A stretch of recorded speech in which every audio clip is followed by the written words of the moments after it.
na-accident ako motor. Opo. Ano po ang may fracture? May fracture ako dito pero nasa process of healing na siya. Kaya sabi niya sa akin is nasa time of process tayo ng healing, yung mga 3 to 1. Pero usually ito pag fracture talaga, pag healing niya talaga matagal maabot ng 6 months sa 8 months. Opo. Okay naman, so far okay naman to. Ngayon nagtataka ako, tingnan kasi na-accident ako ng March 31. Ngayon mga late ng May o June, nagkakaroon ako ng pain dito sa may kato. Opo, nagko-connected na po yan, sir. Sabi ko, bakit kaya ganun? May ano kayo? May x-ray kayo, sir? Ano po ang x-ray nyo? Saan lang po ang in-x-ray? Ito, nagpa-x-ray ako dito. Meron din po kayo. Ano po ang findings po dun sa x-ray? Pasang.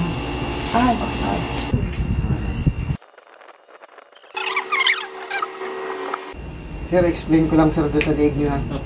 Ang leg po ninyo, kaya nagkakaroon po kayo ng pain dyan dahil dun sa cervical nyo, nagkukompress.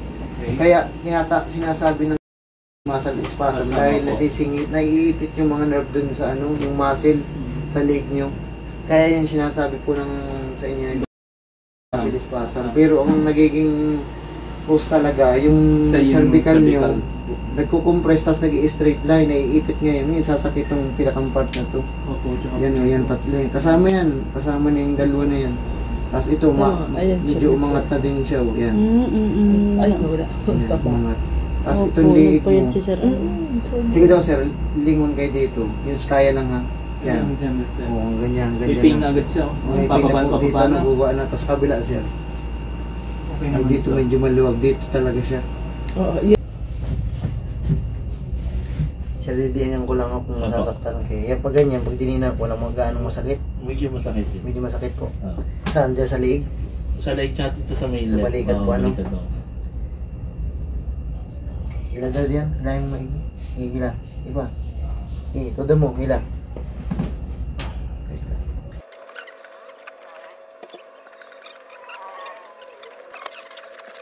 Sir, huwag kayo makakontra sa liig yan. Lambot lang katawan.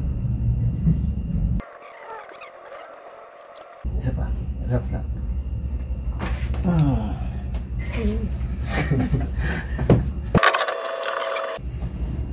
Relax lang. Bugsak lang.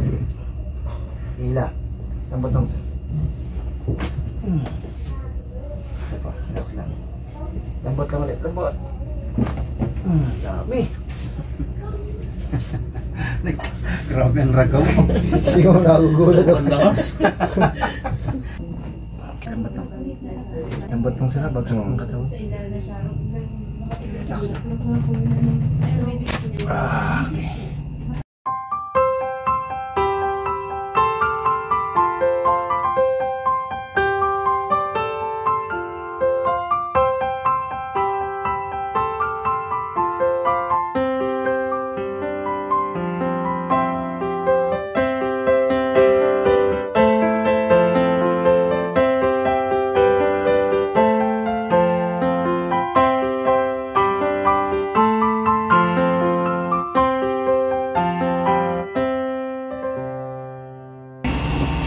Nilalamig po ba kayo? Babawasan po yung ano?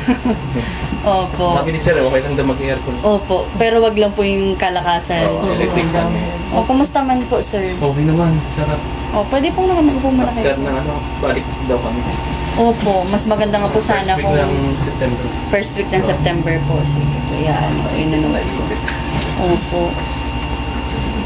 Wag po muna kayo, sir, mag-inom ng ng malamig. Opo. Tsaka maligo, baka maligo kasi. Naku po, balik yan, mas lalala pa po yan. Kasi bukas daw lahat. Po? Bukas yata yung mga ports. Opo, lahat po.